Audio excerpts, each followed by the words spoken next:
Behind the Red Line. Episode 11, 1996 to 2010, New York. 11 bodies along Ocean Parkway. Many victims were online escorts. Rex Heuermann charged in multiple deaths. The Atlantic Ocean hides many things. Storms, shipwrecks, the rush of tides swallowing the coastline. But along the lonely stretch of Ocean Parkway on Long Island's South Shore, the water wasn't the only thing pulling bodies toward the sand. Between 1996 and 2010, something stalked the edges of Gilgo Beach, something that moved through the shadows of marsh and dune, something that watched from behind tall grass, from behind tinted windows, from behind computer screens. Online escorts began disappearing quietly. Women with dreams, with struggles, with families waiting for them. And their bodies were later found scattered across miles of coastal highway, wrapped, left, arranged, and abandoned in a pattern only the killer understood. Some vanished in the heat of summer. Others disappeared in the cold when the ocean winds cut the island raw.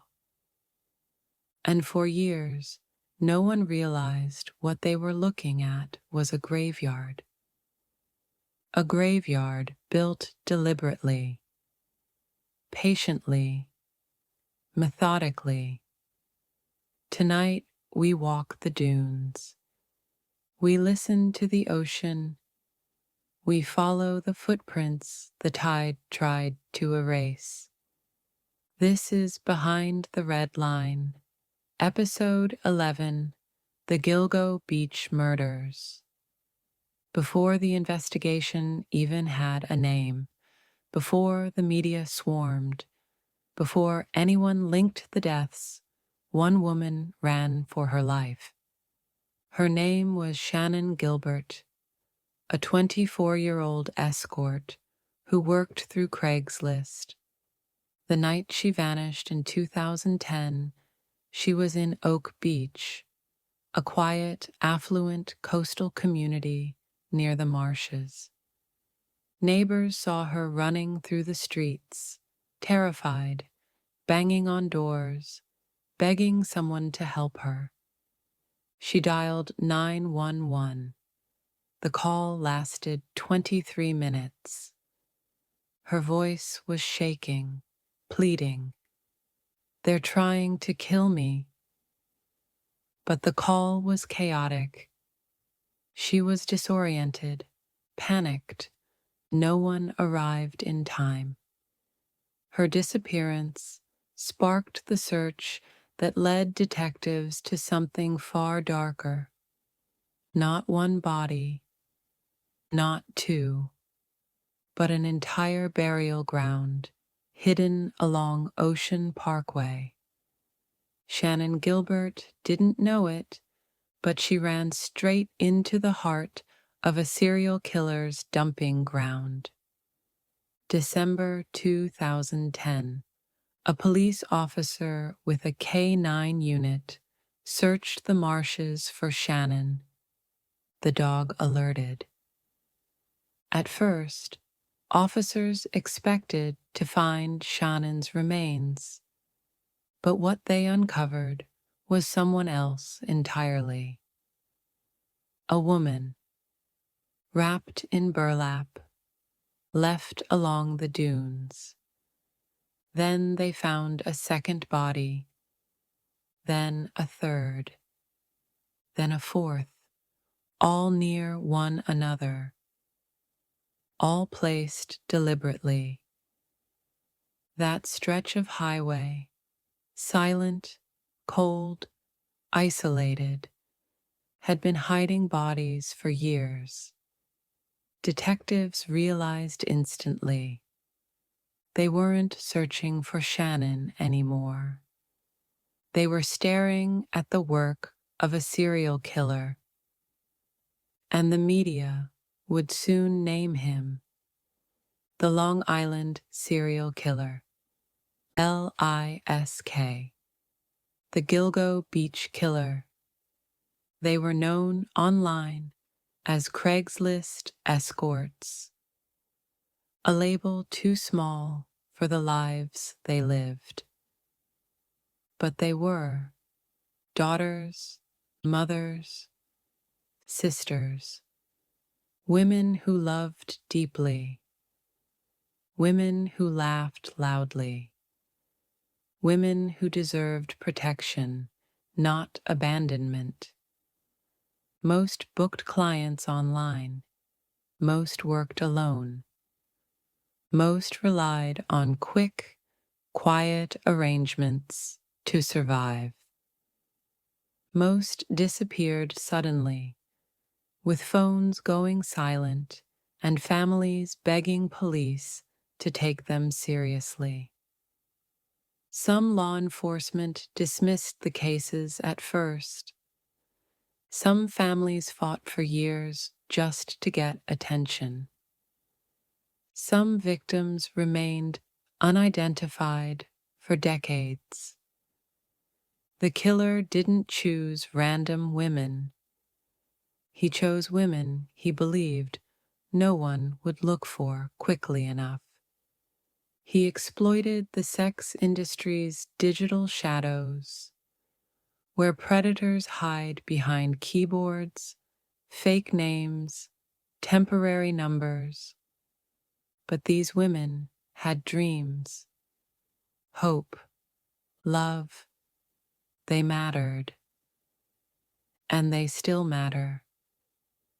Ocean Parkway seems peaceful in daylight. Endless sand dunes, small parking turnouts, tall beach grass swaying in the wind. But at night, the place transforms. Headlights vanish into the dark. The ocean roars like a warning, and the road becomes a thin, lonely line between civilization and desolation. The killer knew this place intimately, obsessively. He knew when the traffic died down. He knew which spots had no cameras. He knew where the dunes were high enough to hide a body. He knew how the marsh swallowed footprints, how the wind erased tire tracks. He didn't stumble on Gilgo Beach. He chose it. And for years, he returned. The first 4 women found were placed within a quarter mile of each other, all wrapped similarly, all disposed in nearly identical ways. All petite women working as online escorts. This wasn't chaos. This wasn't impulsive. This was methodical. A pattern emerged. The killer had a type, a ritual, a routine. He may have contacted them through burner phones. He may have used fake names. He may have scouted the drop sites in advance. Detectives knew instantly.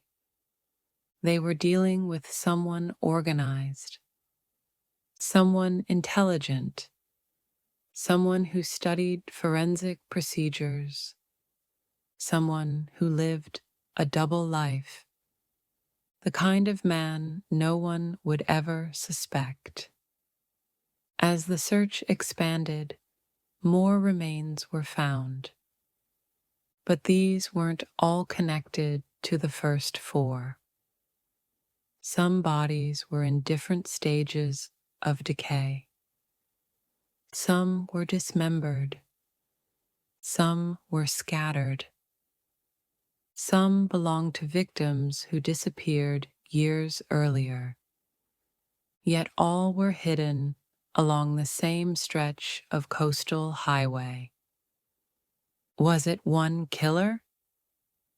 Two killers? Multiple predators using the same dumping ground? Detectives considered every possibility. But one truth remained. Gilgo Beach had become a graveyard long before anyone realized. And the killer was confident enough to keep returning. For over a decade, the investigation stalled. False leads, corrupt officers, jurisdiction fights, mismanagement, silence. Then in 2023, everything changed. A name emerged, Rex Heuermann, a married architect, a father, a Long Island professional who lived in plain sight, a man who commuted into Manhattan every day, a man who lived just miles from the murder sites. He didn't look like a killer. He looked like a neighbor, an average suburban man with a quiet life and a cluttered home. But detectives linked him through burner phone data, GPS pings, online escort searches, DNA on hair found in burlap remains, internet records, his truck matching witness descriptions. The mask cracked. Heuermann was arrested and charged with multiple Gilgo Beach murders. But the question remains, was he the only killer, or just one of many shadows hiding in the dunes? Families fought for years to be heard. Mothers held vigils along Ocean Parkway. Sisters placed flowers in the sand where their loved ones were found. The community refused to let the women be forgotten, refused to let the case be buried like the bodies were. Their persistence cracked the silence. Their voices pushed for a new task force, and their grief became the fuel that finally exposed the man living behind the mask. But justice still feels incomplete because not all the victims have been identified. Not all their deaths are solved. Not all questions have answers. And Gilgo Beach remains haunted. Today, Ocean Parkway looks the same as it always has. Quiet, cold, windswept, but if you stand there long enough, you feel it. The weight, the memories, the stories trapped in the dunes. People say the beach feels different at night now. Like the wind carries the names of women whose voices were silenced. Some say the ocean keeps trying to return what was stolen. Some say the land remembers the killer's footsteps. Some say Long Island will never truly rest until every victim is named and every predator is exposed. One thing is certain, the Gilgo Beach murders are not finished. Not in the courts, not in the investigation, not in the memories of the families, not in the shadows of the shoreline. The story is still alive, and the truth is still out there, buried beneath sand, beneath secrets, beneath decades of silence. The Long Island serial killer hid behind normalcy, behind routine, behind a screen, behind the belief that society wouldn't fight for the missing women he targeted. But their story is louder than the tide. Their lives mattered more than the killer's anonymity, and their families never stopped searching for truth. Tonight, we honor them, not as headlines, not as victims, but as women whose names deserve to echo across the shoreline forever. This is Behind the Red Line, Episode 11, The Gilgo Beach Murders.